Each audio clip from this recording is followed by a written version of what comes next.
Hey, what's up guys? I'm BTC, and today I'm going to be going over some of the changes Blizzard is making to the heroes by showing you a side-by-side comparison of the live and PTR versions. And I'm also going to do some Mythbust testing with Reaper's new passive, Lifesteal.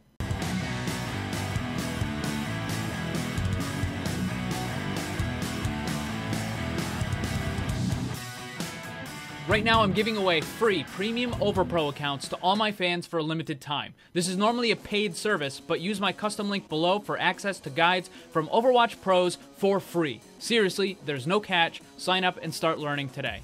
So to start, I'm going to begin with McCree because his changes seem to be the simplest to show. The change for McCree involves his ultimate. He now locks onto a target a lot faster, and the damage accumulated over the first second is a lot higher. This means that low health characters can be taken out very quickly. For high health characters, there really isn't much of a change, as they're still probably going to have enough time to get out of the way. But this means that McCree's ult is no longer just a zoning tool. Instead, you can pop it and get a bunch of kills really fast to help your team capture a point or defend it. Next up is Roadhog. His damage was reduced by 33%, but his fire rate was increased by 30%, and he now has 5 shots instead of 4. This means it's a little bit more forgiving if you miss a shot, but it also means that his most basic combo doesn't kill anymore.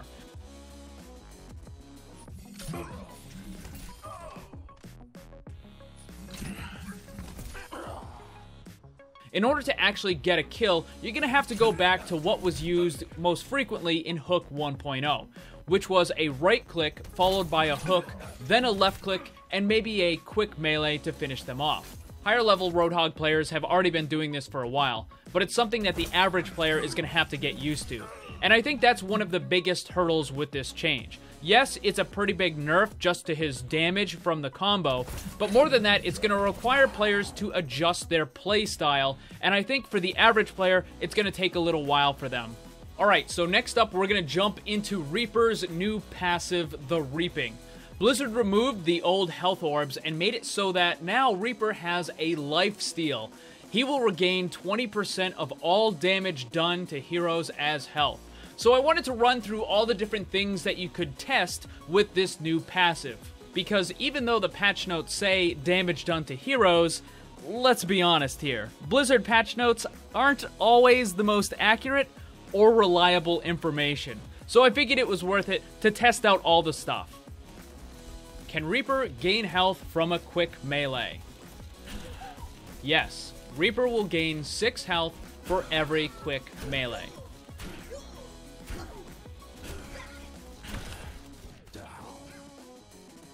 Death Blossom will also give health, and quite a bit of it.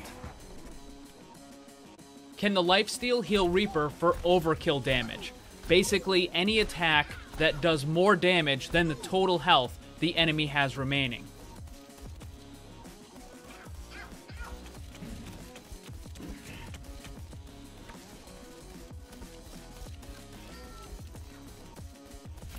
No.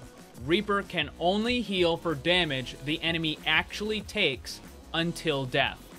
Does Lifesteal work on damage against barriers?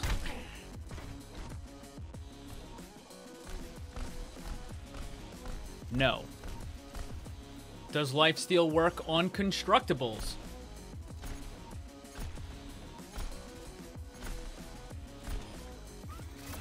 Cease your resistance.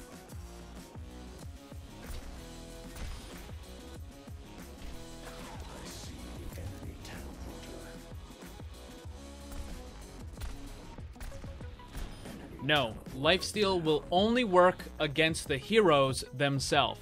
So just how good is the Lifesteal? Well, as it turns out, it's pretty strong.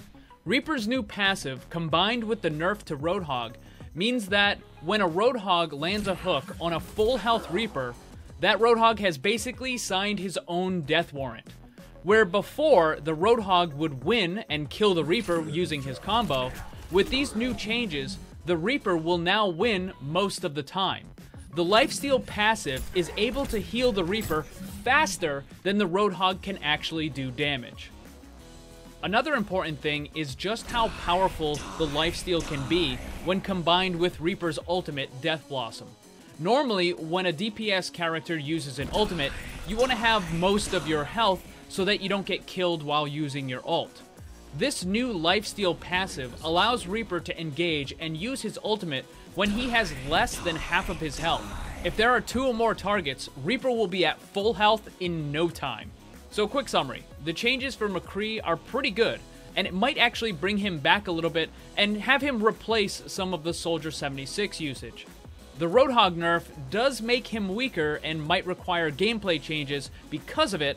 However, I still think he's going to be viable in both the competitive ladder and tournament. The Reaper changes seem to be quite good. I'm going to need to see a little bit more data on it, but I think Reaper now has the potential to be a very strong pick on the competitive ladder and possibly in tournaments as well. I'm not entirely sure if the whole Beyblade meta will return, but there is a chance of it. Okay guys, I wanted to quickly talk to you about Overpro a little more. As I said, it's normally a paid service, but for a limited time, my fans are able to sign up for a premium account for free. And yes, when I say free, I mean totally free. There's no catch. The folks over at Overpro contacted me and straight up said that they wanted my fans, all of you guys, to use their site. So they're letting you join for free. So what is it exactly?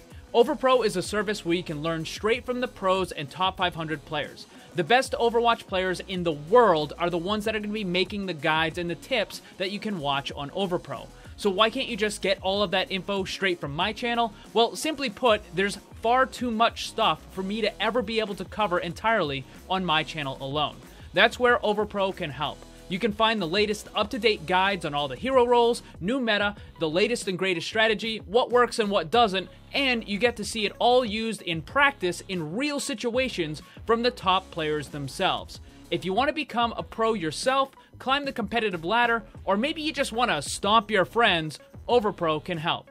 All of that, and you get it for free if you use the custom link in the video description.